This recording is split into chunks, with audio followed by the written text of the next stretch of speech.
नृग राजा की कथा। श्री सुखदेव जी कहते हैं कि प्रिय परीक्षित, एक दिन शाम प्रद्युम्न और चारुभानु और गद आदि यदुवंशी राजकुमार घूमने के लिए उपवन में गए और वहां बहुत देर तक खेल खेलते हुए उन्हें प्यास लगाई। अब वे इधर उधर जल की खोज करने लगे और वह एक कुएं के पास गए। उसमें जल तो था ही नहीं।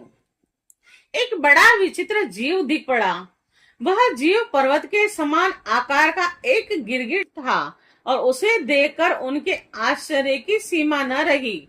उनका हृदय करुणा से भर आया और वे उसे बाहर निकालने का प्रयत्न करने लगे, परंतु जब वे राजकुमार उस गिरे हुए गिरगिट को चमड़े और सूत की रस्सियों से बांधकर बाहर न निकाल सके, तब कौतूहल वश उन्होंने ये आश्चर्यमय वृत्तांत भगवान श्री कृष्ण के पास जाकर निवेदन किया। जगत के जीव दाता कमल नयन भगवान श्री कृष्ण उस कुएं पर आए। उसे देखकर उन्होंने बाएं हाथ से खेल खेल में अनायास ही उसको बाहर निकाल लिया। भगवान श्री कृष्ण के कर कमलों का स्पर्श होते ही उसका गिरगिट रूप जाता रहा और वह एक स्वर्गीय देवता के रूप में परिणित हो गया और अब उसके शरीर का रंग तपाए हुए सोने के समान चमक रहा था और उसके शरीर पर अद्भुत वस्त्र, आभूषण और पुष्पों के हार शोभा पा रहे थे। यद्यपि भगवान श्री कृष्ण जानते थे कि इस दिव्य पुरुष को गिरगिट योनि क्यों मिली थी, फिर भी वह कारण सर्वसाधारण को मालूम हो जाए, इसलिए उन्होंने उस दिव्य पुरुष से पूछा, महाभाग, तुम्हारा रूप तो बहुत ही सुंदर है, तुम कौन हो? और मैं तो ऐसा समझता हूँ कि तुम अवश्य ही कोई श्रेष्ठ देवता हो, कल्याण मूर्ति। किस कर्म के फल से तुम्हें इस योनि में आना पड़ा? वास्तव में तुम इसके योग्य नहीं हो। हम लोग तुम्हारा वृतांत जानना चाहते हैं। यदि तुम हम लोगों को यह बतलाना उचित समझो तो अपना परिचय अवश्य दो। श्री सुखदेव जी कहते हैं कि परीक्षित, जब अनंत मूर्ति भगवान श्री कृष्ण ने राजा नृग से, क्योंकि वे ही इस रूप में प्रकट हुए थे, इस प्रकार पूछा, तब उन्होंने अपना सूर्य के समान जाज्वल्यमान मुकुट झुकाकर भगवान को प्रणाम किया और वे इस प्रकार कहने लगे। राजा नृग ने कहा, प्रभु, मैं महाराज इक्ष्वाकु का पुत्र राजा नृग हूँ और जब कभी किसी ने आपके सामने दानियों की गिनती की होगी, तब उसमें मेरा नाम भी अवश्य ही आपके कोने में पड़ा होगा। प्रभु, आप समस्त प्राणियों की एक एक वृत्ति के साक्षी हैं। भूत और भविष्य का व्यवधान भी आपके अखंड ज्ञान में किसी प्रकार की बाधा नहीं डाल सकता, अतः आपसे छिपाई क्या है? फिर भी मैं आपकी आज्ञा का पालन करने के लिए कहता हूँ। भगवान, पृथ्वी में जितने धूली कण है, आकाश में जितने तारे हैं और वर्षा में जितनी जल की धाराएं गिरती है, मैंने उतनी ही गवें दान की थी। वे सभी गवें दुधारू, नौजवान और सीधी, सुंदर, सुलक्षणा और कपिला थी। मैंने उन्हें न्याय के धन से प्राप्त किया था और सबके साथ बछड़े थे। उनके सींगों में सोना मड़ा दिया गया था और खुरों में चांदी। उन्हें वस्त्र, हार और गहनों से सजा दिया जाता था। ऐसी गवें मैंने दी थी। भगवान, मैं युवा अवस्था से संपन्न श्रेष्ठ ब्राह्मण कुम्हारों को, जो सद्गुणी, शील संपन्न, कष्ट में पड़े हुए कुटुंब वाले, धब रहित तपस्वी, वेद पाठी शिष्यों को विद्या दान करने वाले तथा चरित्र होते वस्त्र, आभूषण और अलंकृत करता और उन गवों का दान करता।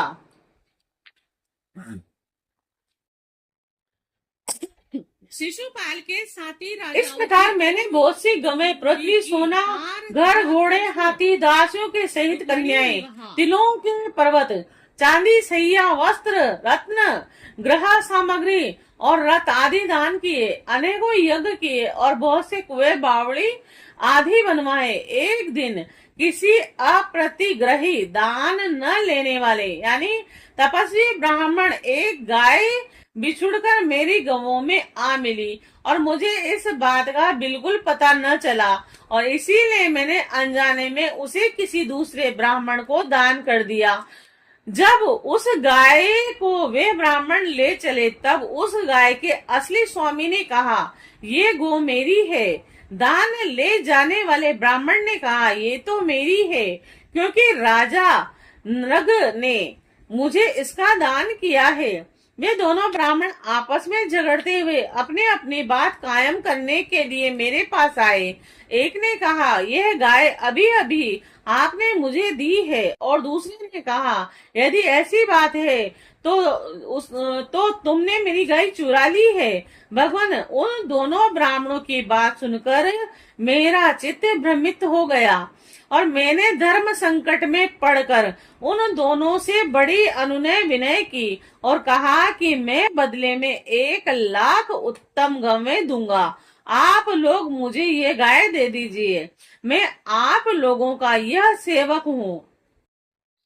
मुझसे अनजाने में यह अपराध बन गया है। मुझ पर आप लोग कृपा कीजिए और मुझे इस घोर कष्ट से तथा घोर नरक में गिरने से बचा लीजिए। राजन, मैं इसके बदले में कुछ नहीं लूंगा। यह कहकर गाय का स्वामी चला गया। और तुम इसके बदले में 1,00,000 ही नहीं 10,00,000 गवें तो और दे दो तो भी लेने का नहीं। इस प्रकार कहकर दूसरा भी चला गया। देवाधिदेव जगदीश्वर, इसके बाद आयु समाप्त होने पर यमराज के दूत आए और मुझे यमपुरी ले गए और वहां यमराज ने मुझसे पूछा, राजन, तुम पहले अपने पाप का फल भोगना चाहते हो या पुण्य का? तुम्हारे दान के धर्म के फल स्वरूप तुम्हें ऐसा तेजस्वी लोक प्राप्त होने वाला है जिनकी कोई सीमा नहीं है। भगवान, जब मैंने यमराज से कहा कि देव, पहले मैं अपने पाप का फल भोगना चाहता हूँ, और उसी क्षण यमराज ने कहा, तुम गिर जाओ, और ऐसा कहकर ही मैं वहां से गिरा और गिरते ही समय मैंने देखा कि मैं गिरगिट हो गया हूँ। प्रभु, मैं ब्राह्मणों का सेवक, उद्धारदानी और आपका भक्त था और मुझे इस बात की उत्कंठ अभिलाषा थी कि किसी प्रकार आपके दर्शन हो जाएं और इस प्रकार आपकी कृपा से मेरे पूर्व जन्मों की स्मृति नष्ट हुई। भगवान, आप परमात्मा हैं, बड़े बड़े शुद्ध हृदय योगेश्वर उपनिषदों की दृष्टि से, अभेद दृष्टि से अपने हृदय में आपका ध्यान करते रहते हैं। इंद्रियातीत परमात्मा साक्षात आप मेरे नेत्रों के सामने कैसे आ गए? क्योंकि मैं तो अनेक प्रकार के व्यसनों से, दुखद कर्मों में फंसकर अंधा हो रहा था। आपका दर्शन तो तब होता है जब संसार के चक्र से छुटकारा मिलने का समय आता है। देवताओं के भी आराध्य देव पुरुषोत्तम गोविंद, आप ही अव्यक्त और अव्यक्त जगत तथा जीव के स्वामी हैं। अविनाशी अच्युत आपकी कीर्ति पवित्र है। अंतर्यामी नारायण, आप ही समस्त वृत्तियों और इंद्रियों के स्वामी हैं। प्रभु श्री कृष्ण, मैं अब देवताओं के लोक में जा रहा हूँ। आप मुझे आज्ञा दीजिए। आप ऐसी कृपा कीजिए कि मैं चाहे कहीं भी क्यों न रहूं, मेरा चित्त सदा आपके चरण कमलों में लगा रहे। आप समस्त कार्यों और कारणों के रूप में विद्यमान हैं। आपकी शक्ति अनंत है और आप स्वयं ब्रह्मा है। आपको मैं नमस्कार करता हूँ। सच्चिदानंद स्वरूप सर्वांतयामी वासुदेव श्री कृष्ण, आप समस्त योगियों के स्वामी योगेश्वर हैं। मैं आपको बार बार नमस्कार करता हूँ। हे अनंत, मैं आपको बार बार नमस्कार करता हूँ। राजा नृग ने इस प्रकार कहकर भगवान की परिक्रमा की और अपने मुकुट से उनके चरणों का स्पर्श करके प्रणाम किया। फिर उनसे आज्ञा लेकर सबके देखते ही देखते वे विमान पर सवार हो गए। राजा नरग के चले जाने पर ब्राह्मणों के परम प्रेमी, धर्म के आधार, देव की नंदन भगवान श्री कृष्ण ने क्षत्रियों को शिक्षा देने के लिए वहां उपस्थित अपने कुटुंब के लोगों से कहा, जो लोग अग्नि के समान तेजस्वी हैं और वे भी ब्राह्मणों का थोड़े से थोड़ा धन हड़प कर नहीं बचा सकते, फिर जो अभिमानवश झूठ मूठ अपने को लोगों का स्वामी समझते हैं, वे राजा तो क्या पचा सकते हैं। मैं हलाहल विष को विष नहीं मानता, क्योंकि उसकी चिकित्सा होती है। वस्तुतः ब्राह्मणों का धन ही परम विष है और उसको पचा लेने के लिए पृथ्वी में कोई औषधि, कोई उपाय नहीं है। हलाहल विष केवल खाने वाले का ही प्राण लेता है और आग भी जल के द्वारा बुझाई जा सकती है, परंतु ब्राह्मण के धन रूप अरणि से जो आग पैदा होती है वह सारे कुल को समूल जला डालती है। ब्राह्मण का धन यदि उसकी पूरी संपत्ति लिए बिना भोग लिया जाए तो वह भोगने वाले और उसके लड़के और पौत्र और इन 3 पीढ़ियों को चौपट करता है, परंतु यदि बलपूर्वक हट करके उसका उपभोग किया जाए तो पूर्व पुरुषों की 10 पीढ़ियां और आगे की भी 10 पीढ़ियां नष्ट हो जाती हैं। जो मूर्ख राजा अपनी राज लक्ष्मी के घमंड से अंधे होकर ब्राह्मणों का धन हड़पना चाहते हैं, समझना चाहिए कि वे जानबूझकर नरक में जाने का रास्ता साफ कर रहे हैं। वे देखते नहीं कि उन्हें अधपतन के कैसे गहरे गड्ढे में गिरना पड़ेगा और जिन उदार हृदय और बहुकुटुंबी ब्राह्मणों की वृत्ति छीन ली जाती है, उनके रोने पर उनके आंसू की बूंदों से धरती के जितने धूलकण भीगते हैं, उतने वर्षों तक ब्राह्मणों को सत्व को छीनने वाले उस उच्छृंख राजा और उसके वंश को कुंभी पाक नरक में दुख भोगना पड़ता है। जो मनुष्य अपने या दूसरों की दी हुई ब्राह्मणों की वृत्ति और उसकी जीविका के साधन छीन लेते हैं, वे 60,000 वर्ष तक विष्ठा के कीड़े होते हैं।